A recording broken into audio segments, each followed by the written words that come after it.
नमस्कार मित्रों, आज का टॉपिक है भारत के महान वैज्ञानिक और उनका योगदान। तो शुरू करते हैं। ये है सत्येंद्र नाथ बोस जी। सत्येंद्र नाथ बोस तथा आइंस्टाइन ने मिलकर बोस आइंस्टाइन स्टैटिस की खोज की। सत्येंद्र नाथ बोस ने एक लेख लिखा, Planck law and light quantum. इसे भारत में किसी पत्रिका ने प्रकाशित नहीं किया तो सत्येंद्र नाथ बोस ने उसे सीधे आइंस्टाइन को भेज दिया। आइंस्टाइन इसका अनुवाद जर्मन में करके इसको प्रकाशित करा दिया। इस लेख के छपने के बाद सत्येंद्र नाथ बोस जी को बहुत प्रसिद्धि मिली थी। उन्होंने यूरोप यात्रा के दौरान आइंस्टाइन से मुलाकात भी की। सन 1926 में सत्येंद्र नाथ बोस भारत लौटे और ढाका विश्वविद्यालय में 1950 तक काम किया। फिर शांति निकेतन में विश्व भारती विश्वविद्यालय के कुलपति बने। उनका निधन 4 फरवरी 1974 को हुआ। बोसॉन कण की खोज इन्होंने ही की थी, जिसे वैज्ञानिक आज गॉड पार्टिकल के नाम से जानते हैं।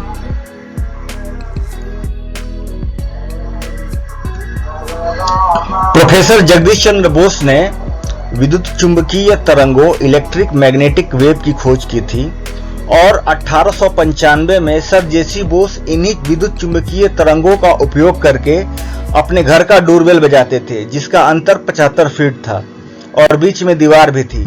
आज हम जो वाईफाई, रेडियो आदि सुनते हैं और उपयोग करते हैं, वह इनके विद्युत चुंबकीय तरंगों के खोज के कारण ही संभव हो सका है। लेकिन ये अपनी खोज को पेटेंट नहीं करा सके। उस समय ब्रिटिश टाइम था। इनके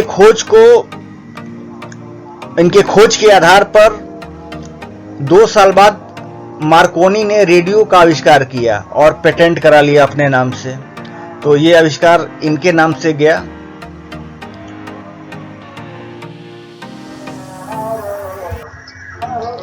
सर शांति स्वरूप भटनागर को शोध प्रयोगशालाओं का जनक कहा जाता है। वह भारत में अनेकों बड़ी रासायनिक प्रयोगशालाओं के स्थापन हेतु उन्हें स्मरण किया जाता है। इन्होंने भारत में कुल 12 राष्ट्रीय प्रयोगशालाएं स्थापित की थी, जिनमें हमने यहाँ केवल 5 ही मेंशन किया है। इन्होंने कुल 12 प्रयोगशालाएं स्थापित की थी, तो जिनमें कुछ 5 मैं बता रहा हूँ। केंद्रीय खाद्य प्रोसेसिंग प्रौद्योगिकी संस्थान मैसूर, राष्ट्रीय रासायनिक प्रयोगशाला पुणे, राष्ट्रीय भौतिक प्रयोगशाला नई दिल्ली, राष्ट्रीय मेट्रोलॉजी प्रयोगशाला जमशेदपुर, केंद्रीय ईंधन संस्थान धनबाद।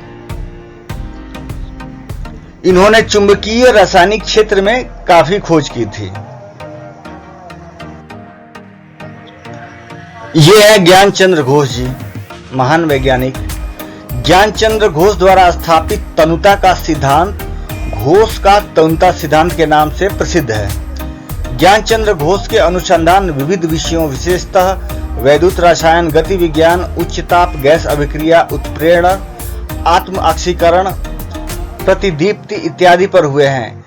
योजना आयोग के सदस्य के रूप में देश के उद्योग धंधों के विकास में इनका कार्य बड़ा प्रशंसनीय रहा है। उमा शंकर श्रीवास्तव एजुकेटर, जूलॉजिस्ट थे। इनका जन्म 20 मार्च 1924 को हुआ था। 1947 में इन्होंने डीफिल किया। 1947 से 1963 तक सहायक अध्यापक रहे। 1963 से 1969 तक बिहार विश्वविद्यालय में प्रोफेसर और विज्ञान संकाय के संकायाध्यक्ष थे। National academy of India entomological society of India के अध्यक्ष रहे। जूलॉजिकल सोसाइटी ऑफ इंडिया के महामंत्री रहे। सोसाइटी ऑफ डेवलपमेंट बायोलॉजिस्ट के अध्यक्ष थे। 1992 में सर जेसी पुरस्कार से सम्मानित किए गए। प्रोफेसर उमा शंकर श्रीवास्तव ने कीटाणु, अंतःस्रावी विज्ञान तथा जीव विज्ञान के क्षेत्र में बहुत काम किए हैं। इनके बाद है प्रताप नारायण श्रीवास्तव। जन्म 1 जुलाई 1927 इलाहाबाद से डीफिल किया इन्होंने। 1952 से 1961 तक इलाहाबाद विश्वविद्यालय में प्रवक्ता थे। 1960 में रॉयल माइक्रोस्कोपिकल सोसाइटी तथा 1962 में लाइनियन सोसाइटी तथा 1967 में नेशनल एकेडमी ऑफ साइंस के फेलो रहे।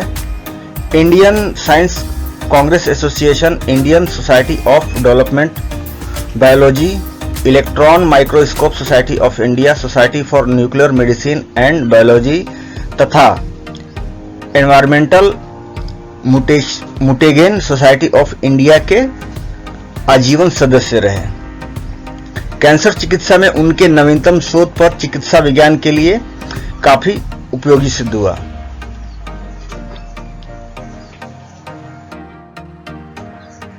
कैलाश नारायण सक्सेना, जन्म 19 जून 1927 इलाहाबाद से डीफिल, दिल्ली विश्वविद्यालय के प्राणी विज्ञान 1968-1969 तक विभागाध्यक्ष, 1974-75 हुकर पुरस्कार से सम्मानित किए गए।